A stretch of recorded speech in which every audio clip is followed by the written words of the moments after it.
In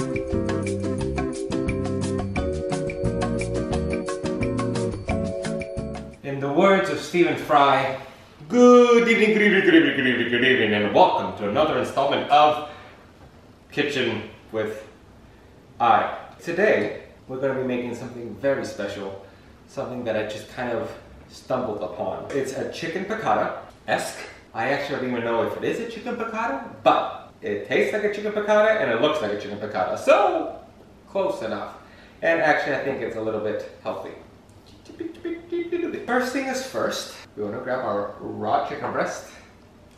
And for this one, you want to use breast, not thigh, not something more juicy. You have to be very careful when handling raw chicken. Salmonella. What we want to do is we want to kind of thinly slice the breast. Either it's like little medallions or like thin strips. How thin, I cannot give you a measurement because I don't do math. But anyway, something like this. You know, something that you can cook relatively quickly. I should probably go over the ingredients. You're gonna need chicken, you're gonna need lemon or lime or both. Salt, obviously, white pepper, because we're gonna go fancy on this one. Definitely parsley, basil if you want, garlic powder if you want, truffle if you want, whatever. Oh, and of course, capers. If you don't like capers, grow up. Alright, so you want to slice the chicken, maybe even beat it. Oh no.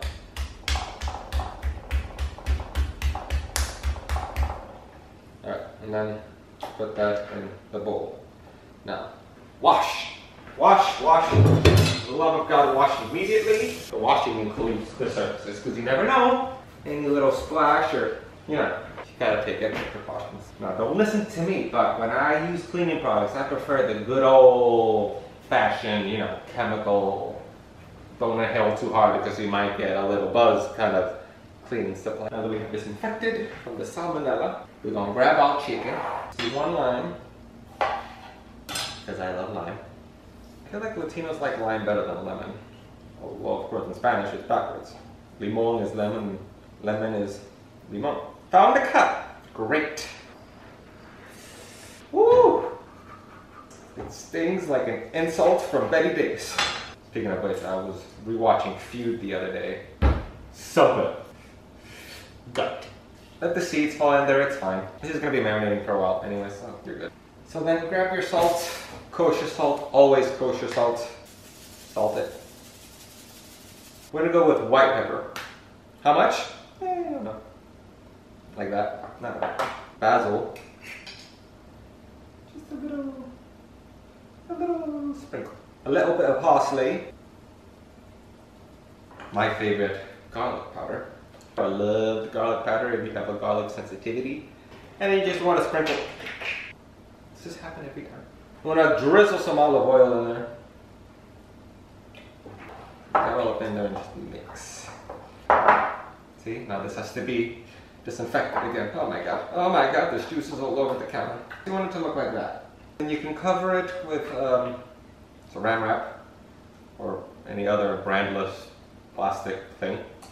And leave it in the fridge for up to an hour or leave it outside for 20 minutes. Just cover, make sure that no bugs can get into it because that would be bad. I'm going to clean my hand, I'm going to wish for the best, and then we will meet you back once this has been marinated. Okay.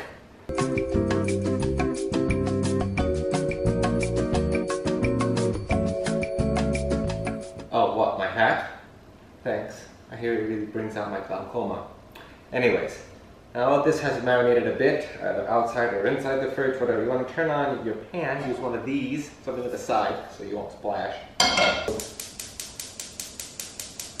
And then you really want to hit it up with the olive oil. You want to be very generous.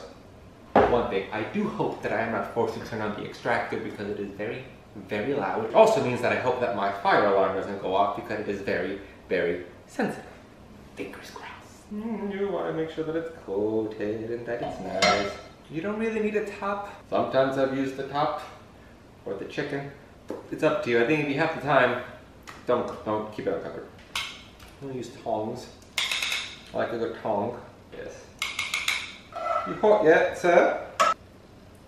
It's not hot yet, but this is quick once it's done. There we go. This would be a good test. Oh, yeah.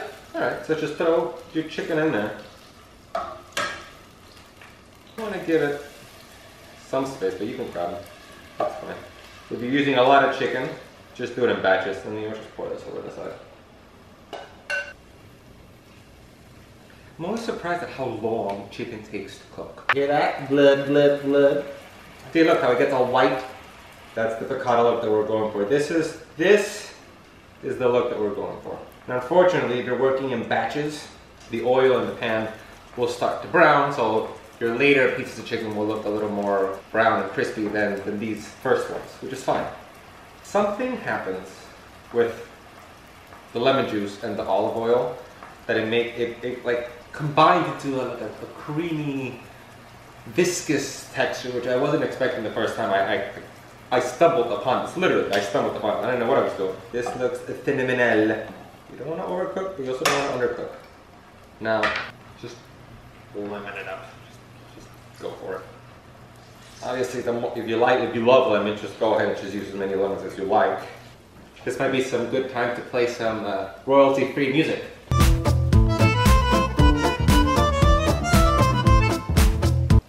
Do I look like I'm gonna pop a shrimp into your mouth directly? It'll like a volcano. More lighting. You know, I think this needs a little more parsley. Why not? La la la la. Since you kind of want the chicken to be pale, it's a little hard to see when it's done. So a little trick of the trade. Honestly, I just make a little slit in one of the, usually the thickest breast to see how it's doing. My theory is that if the thickest breast is cooked, and so are the rest of them. Oh, almost, it's still a little pink. I've said this before, I like my chicken kind of on the overcooked side. I like it good. Some more garlic.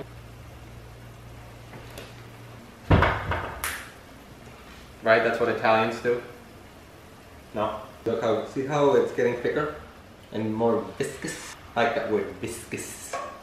So the chicken itself is done, but I want this to reduce a little bit more just so it'll be a little, you know, thick is best. Stop it. I've never actually looked up the real chicken piccata recipe, but I feel like real chicken piccata has probably butter, which I don't really use because I'm allergic to dairy. So if this is not piccata, but it tastes like piccata, then what would Gertrude Stein say? What a weirdo. I think it's getting piccata. Oh yeah, baby. Coat it, coat of arms it. Oh yeah. This is what we want. This right here. This is what we're looking for. Look at that. Once it kind of starts actually clinging to the chicken, you're done. This is done. Turn it off. So for a second, you can take it off the heat, which is actually what I'm going to do. And then that's ready to be plated. Now you plate. And you just want to put that beautiful, beautiful plate like so. Look at that. And I like to drizzle the contents of the pan over it. But that's just me. And now is when the capers come in. Grow up. Capers are great. I'm actually not even sure what a caper is. I like getting some of that brine in there too, because it's salty and it's just swell. And voila! Chicken piccata. I think. Bon appetit!